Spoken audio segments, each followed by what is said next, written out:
Audio Jungle.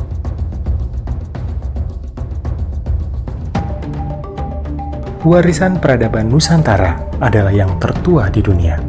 Audio Jungle. Sejak dahulu, kekayaan alam Nusantara telah menarik berbagai bangsa untuk datang dan menetap di sini.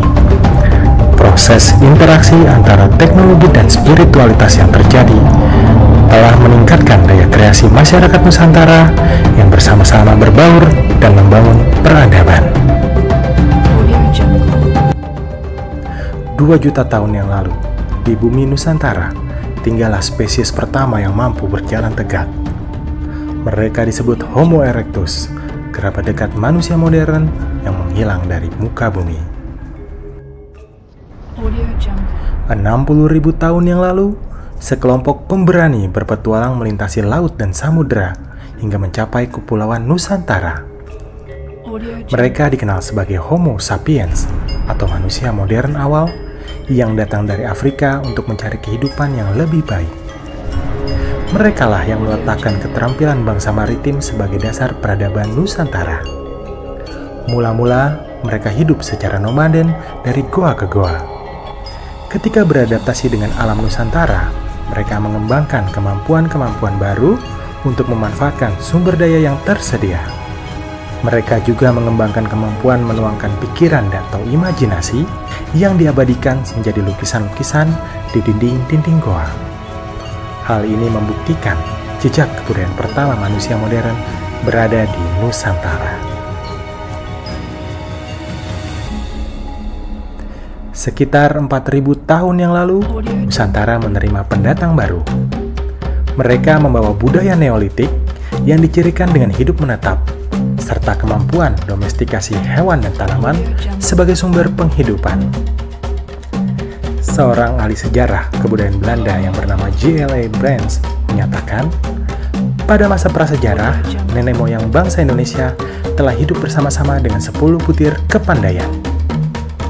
Dimulai dari menemukan sistem pengairan untuk pertanian, dilanjutkan dengan menemukan berbagai keterampilan perundagian yang diturunkan secara lisan, seperti kemahiran astronomi dan navigasi ke lautan, pemujaan pada leluhur dan kemampuan memahat benda-benda religi, keterampilan pengolahan logam, ragam ornamen dan alat musik, serta sistem ekonomi barter.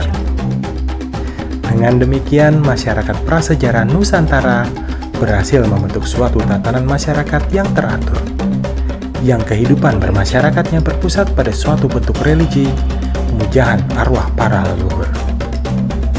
Dan sebagai manifestasi penghormatan, dibangunlah situs-situs megalitik di dataran tinggi di mana arwah leluhur bersemayam.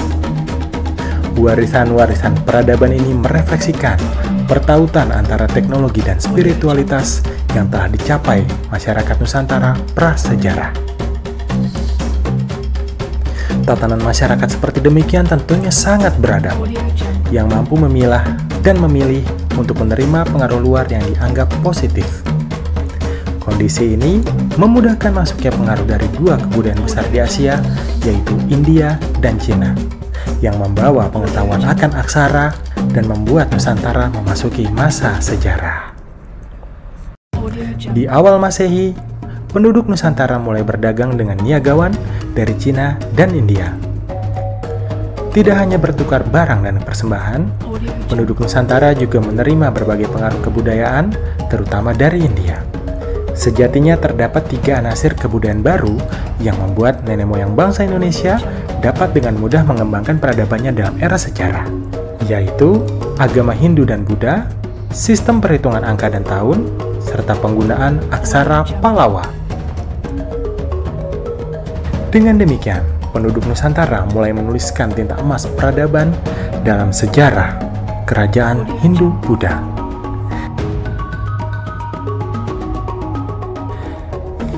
Era kerajaan di Nusantara dilanjutkan dengan perkembangan peradaban Islam yang memberikan pembaruan dalam religiusitas dan tata kehidupan bermasyarakat. Pada tabel ini kita dapat melihat bagaimana banyak pencapaian di zaman Hindu-Buddha yang tetap dipertahankan oleh kerajaan Islam. Hal ini menunjukkan warisan peradaban bercampur harmonis dan saling menggenapi. Audio Jungle. Audio Audio Jungle. Berdasarkan perspektif sejarah kebudayaan, kedatangan bangsa Eropa ke Kepulauan Nusantara juga membawa hal-hal yang positif. Mulai dari penggunaan aksara Latin, sistem perhitungan kalender Masehi yang diterapkan sampai sekarang, agama Kristen, Audio Jungle. sistem pendidikan modern di sekolah, hingga sistem administratif pemerintahan yang teratur. Tidak hanya membawa nestapa, masa kolonialisasi Barat di Nusantara justru telah mempersiapkan bangsa Indonesia untuk memasuki periode modern yang lebih maju dalam pergaulan internasional secara luas.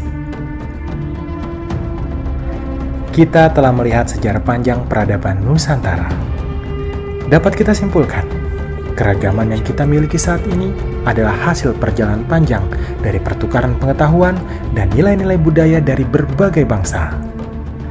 Mari kita jaga dan kita rawat keragaman budaya Nusantara, sambil membuka pikiran pada nilai-nilai baru yang dapat memberi manfaat bagi kemajuan bangsa kita, Audio Jungle. Indonesia.